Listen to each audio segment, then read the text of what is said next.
As we saw in the previous video, we don't need to please the grammar police in order to express ourselves freely. But that doesn't mean we shouldn't pay close attention to the language that we use. If we want our readers to understand us, then we should strive to make it as easy as possible for them to do so. Right? And that can be hard. As the poet and author Maya Angelou once said, "I try to pull the language into such a sharpness that it jumps off the page. It must look easy, but it takes me forever to get it to look so easy." One way to help you make it look easy for your readers is to think of the sentences that you write as stories. As with stories, readers look for easy to identify characters and actions in the sentences that they read. Characters are the doers of the sentence. That is to say, they perform any actions that are expressed. In the first example, Hamlet is the character, and it is he who raises the skull and speaks to it. But characters don't have to always be people. Sometimes other words take on the role of the character, as we see here. Think of action as the plot. It's what people and things do. Take a look at these two sentences. Which do you think is the easiest to understand? Most would say example B. The characters, many students, are matched by the subjects, and the action, to oppose, matches the verb.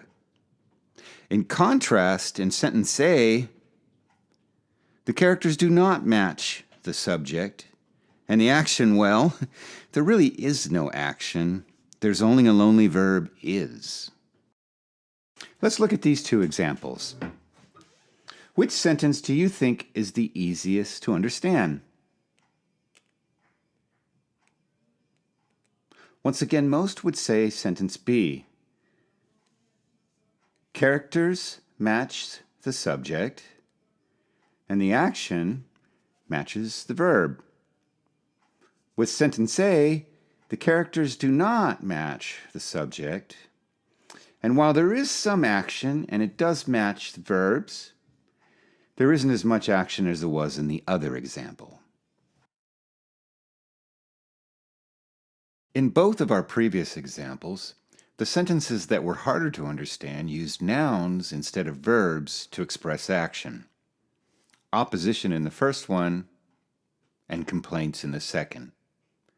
This is called nominalization. Nominalizations are verbs that have been turned into nouns. You can find out more about nominalizations via Writer's Help, and you can access Writer's Help via Canvas. Here are some examples of nominalizations.